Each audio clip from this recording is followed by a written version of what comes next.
Christian Union patrons and associates training is also very important. If we are going to help the young people themselves, I think it will be also important to help their patron, the Christian Union patron. Remember, he may have gotten saved even after high school. Himself, he has never been a member of the Christian Union. And then the headmaster asked him to become the patron.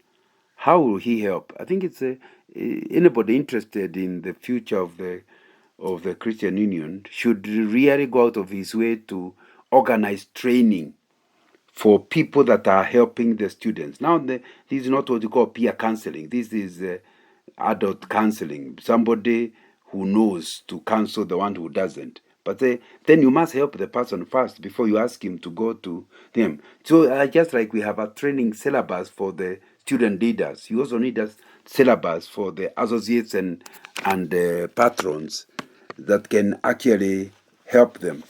And I think that will be important. Why are you doing this?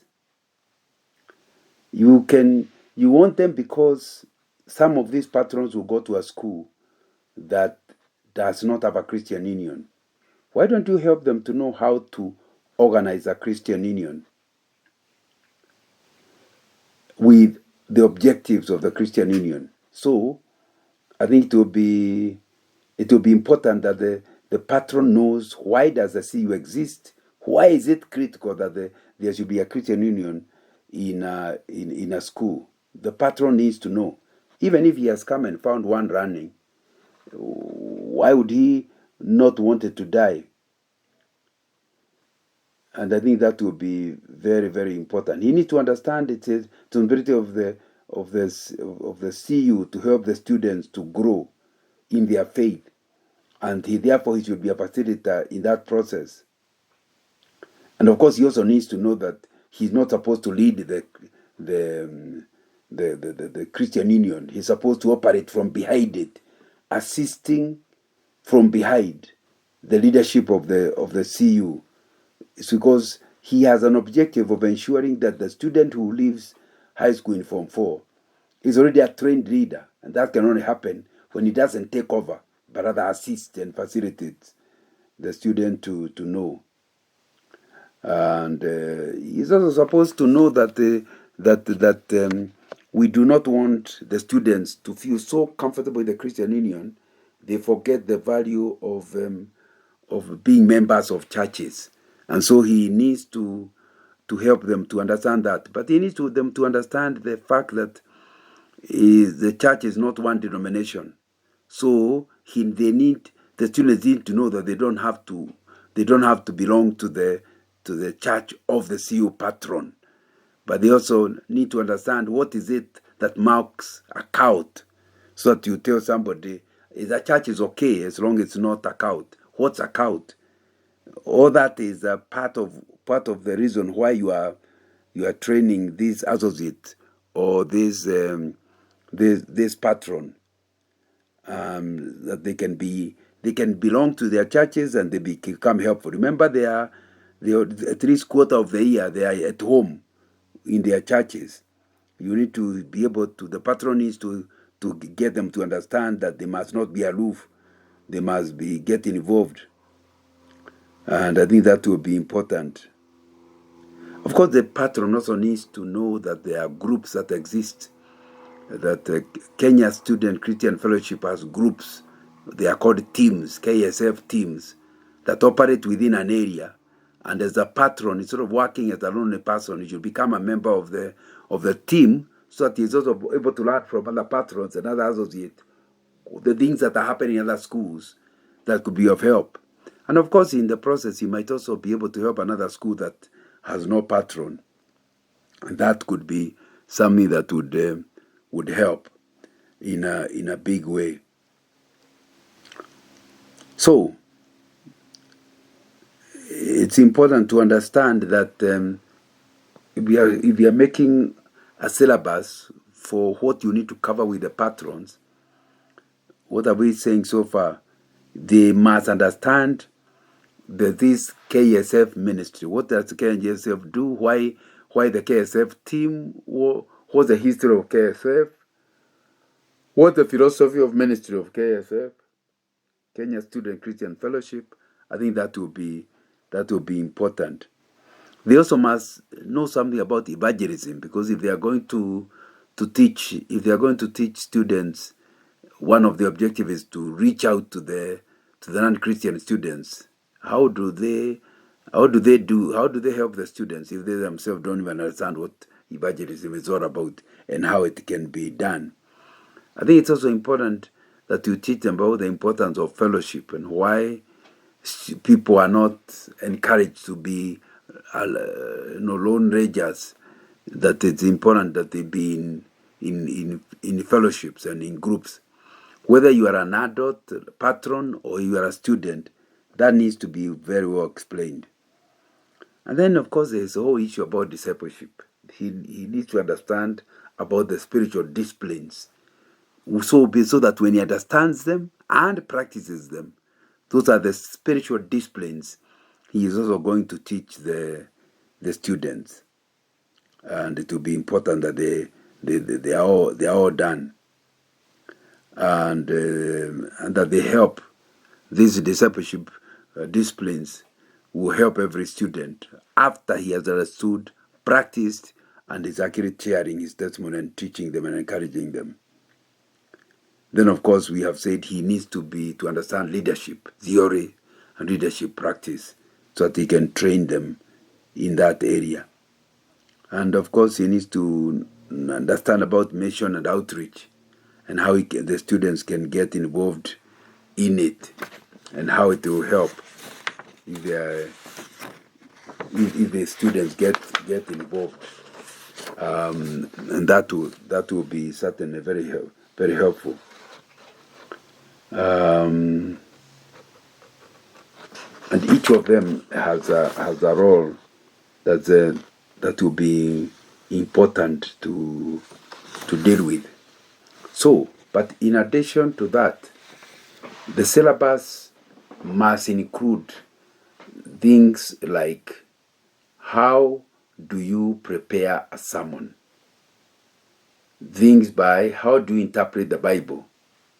I think that's what theologians call homiletics, for how you present the message, hermeneutics, for how you interpret the Bible. And I think it will be important for the patron to understand. That way he can also teach a student when they are misinterpreting the Bible, because they understand the rules of biblical interpretation. And I think that will be something that is critical to talk about. However, if you are talking about associates, you may need to put a subject about the issues of sex and sexual purity. Of course, sexual purity starts with himself, and then he needs to be able to teach the students, because at around teenage, which is the age for high school students, the sex drive may be super active. How do you assist the students to know how to manage that urge and live to honor and glorify God? I think so. You need a topic like sexual purity that is being addressed to the patrons and associates, so that they can be of assistance to the teachers. I think you also need to teach them time management, because some of them feel like they are so busy in their work, marking, teaching. How do they add one more item, and how does it fit into their program? And remember, they may also be married. There are women who are married and they are looking after their families. I think it will be important to teach them a bit of time management and how they can create time to help the students without necessarily messing up in any one of the areas where they have a responsibility, and God expects them to play their role well in any one of those responsibilities. So the whole issue about time management will be something that is critical, and you can actually help a student. But I think the other thing that you must teach the staff is about the whole issue of professionalism. Because, if they are not good teachers themselves, it will be difficult for the student to respect them, and it will be difficult for them to play the role of a good patron when in the actual job in the class, he is seen as a lazy teacher. So we need a topic somewhere that can help the student, the teacher, to understand that serving God is not just when you are in the pulpit or in the Christian Union. That how you teach, according to Colossians chapter 3, verse 23, you are not working for humans, you are working for God. Although what you are doing is not necessarily to benefit God directly, it's benefiting his people, but he takes it as serving him. And it will be important that the patrons are taught that aspect, that professionalism is still a way of serving God, and they need to be able to do it if they are going to make an impact in that school. Then there's a whole issue about how to show respect to people without necessarily going their way, creating boundaries, because the patron must learn how to respect the headmaster and the board without necessarily changing from his mission, and that needs to be understood, and not just understood but practiced, because that will be something that will be important for people to do. So whatever the topic you pick to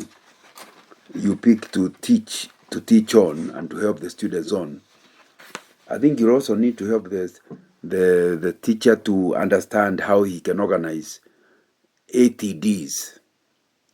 How do you organize not ATD, LTDs, leadership training for students? How do you organize it?